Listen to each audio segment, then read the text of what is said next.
Bonjour, alors je voulais aujourd'hui vous parler dans une petite vidéo courte de l'hémérocale, cette plante qu'on voit derrière, cette fleur là.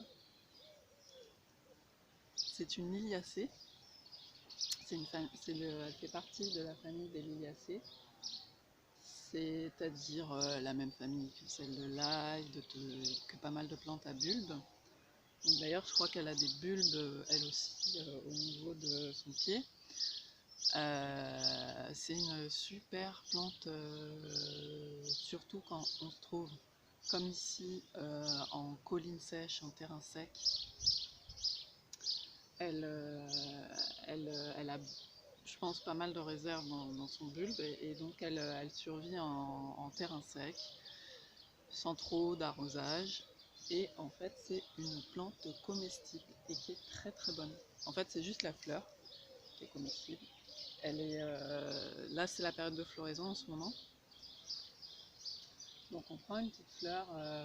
En fait, c'est une plante qui fait des fleurs que sur la journée. On appelle ça aussi le lys d'un jour. L'hémérocale lys d'un jour. Donc cette fleur-là, quand elle est encore assez fraîche, hein, qu'elle n'est pas toute fripée, on la cueille. Et elle en produit tous les jours. Hein, et c'est super bien parce qu'on peut la diviser la touffe et en mettre un peu partout. Et le goût, c'est vraiment très très bon. Hein. C'est hyper croquant.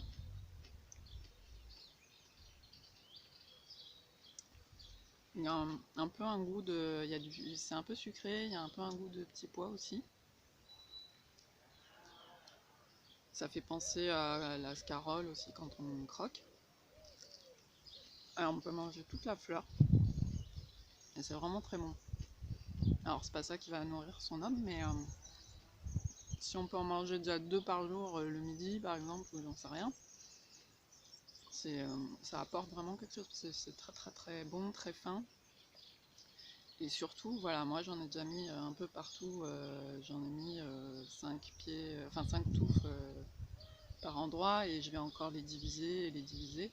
On peut en mettre vraiment partout, c'est très beau, ça fleurit en ce moment, ça fleurit sur une période courte, c'est vivace.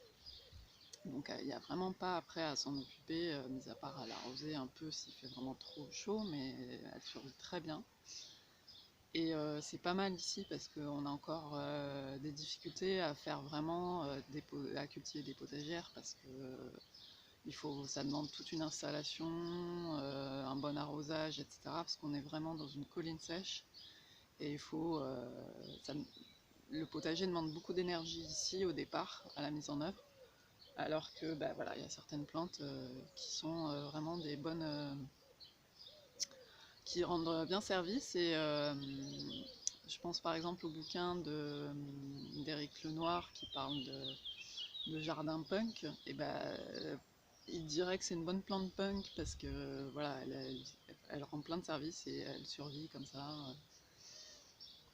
dans des conditions un peu difficiles. Voilà, le petit point sur l'hémérocale qui est vraiment une super plante. A bientôt, au revoir.